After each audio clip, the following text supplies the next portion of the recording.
मैंने भी परमात्मा को पाना चाहा था, नहीं पा सका। बहुत बुद्धि लगाई, जितनी बुद्धि लगाई उतना मैं नास्तिक होता गया। फिर एक दिन ये व्यर्थता दिखाई पड़ी कि बुद्धि जितनी सघनता से प्रयोग करो उतनी ही नास्तिकता गहन होती जा रही है। तो जरूर मैं कुछ गलत रास्ते पर चल रहा हूं। अगर सूरज की तरफ चलेंगे तो आंखों में रोशनी बढ़नी चाहिए, अगर सूरज की तरफ पीठ करके चलेंगे तो अंधेरा बढ़ता जाएगा। अगर बगीचे की तरफ चलेंगे तो हवाएं सुगंधित होने लगेंगी, शीतल होने लगेंगी। अगर पीठ करके चलेंगे तो हवाओं में जो सुगंध थी वो भी खो जाएगी, जो शीतलता थी वो भी खो जाएगी। जल्दी ही ये बात मुझे समझ में आनी शुरू हो गई कि जितना ही मैंने विचारा है, जितना ही सोचा है, उतना ही परमात्मा मुश्किल हो गया। मानना ही मुश्किल हो गया, जानना तो दूर, स्वीकार करना मुश्किल हो गया। और मैंने परिपूर्णता से चेष्टा की थी। विश्वविद्यालय से मुझे निकाल दिया गया था क्योंकि कोई अध्यापक मुझे अपनी कक्षा में लेने को तैयार नहीं था। अध्यापक कहने लगे कि इतना ज्यादा तर्क, इतना ज्यादा विवाद कि पढ़ना लिखना तो कुछ हो ही नहीं पाता, हर चीज पर विवाद है। और उनकी भी तकलीफ मैं समझता हूं।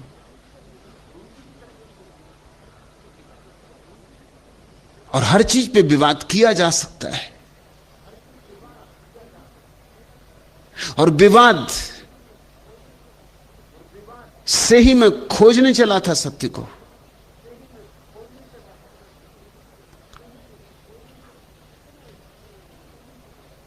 जितना जितना मैंने विचार और तर्क से सोचना चाहा उतना ही पाया कि कोई उपाय नहीं। एक नकारात्मकता गहन होती चली गई।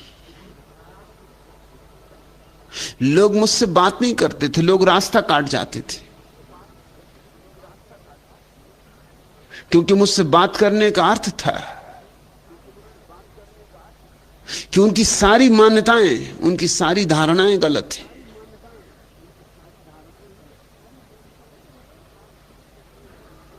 लेकिन एक बात मुझे जल्दी ही समझ में आने लगी कि ईश्वर हो या ना हो, लेकिन ईश्वर को इंकार करके मैं अपने जीवन को पंगु किए ले रहा हूं।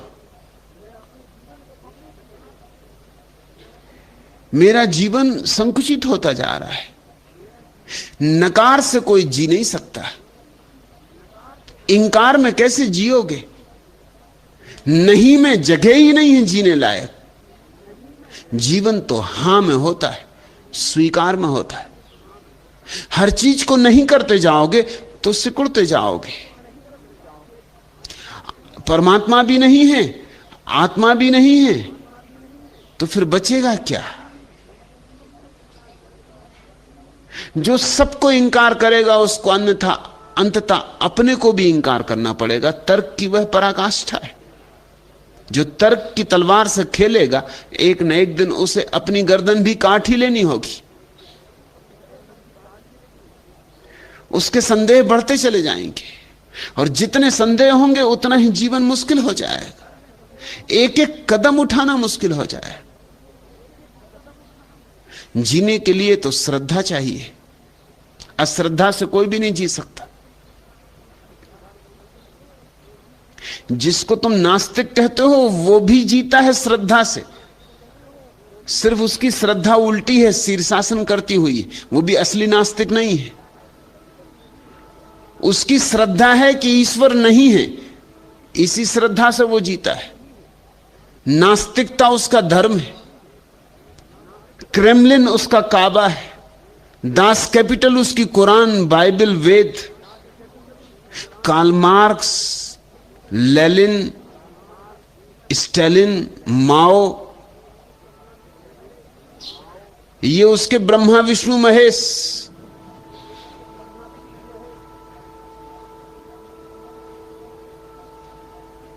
नास्तिकता नास्तिकता नहीं है उसकी।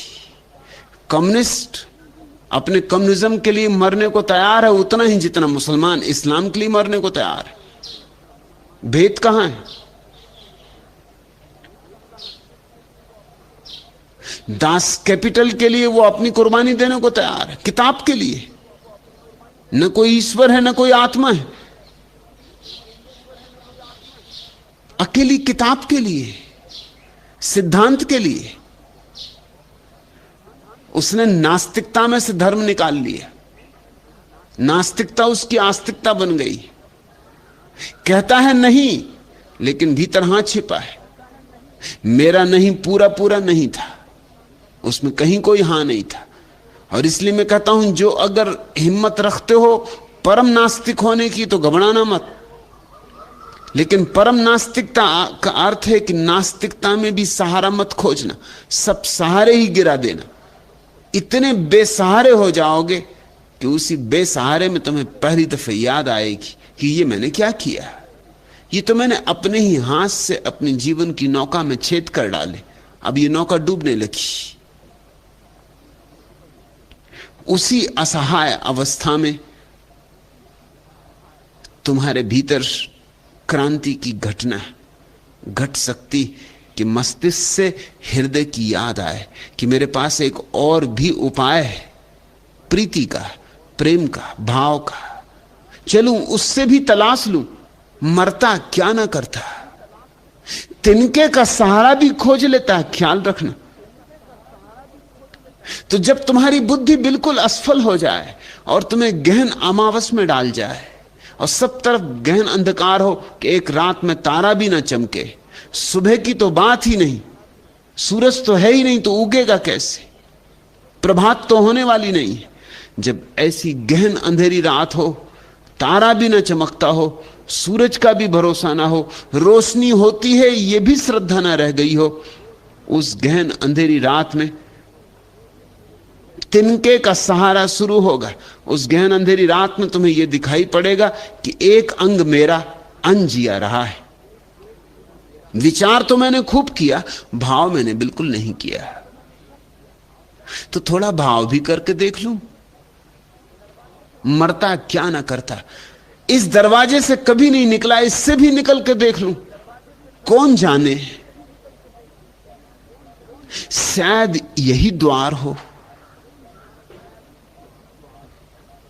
और जिस दिन मैं उस दरवाजे से निकला, मैंने देखा कि परमात्मा ही परमात्मा है। पहले मैं पूछता था परमात्मा कहां है, फिर पूछने लगा कि परमात्मा कहां नहीं है। स्वरूप तुम पूछते हो परमात्मा यानी क्या?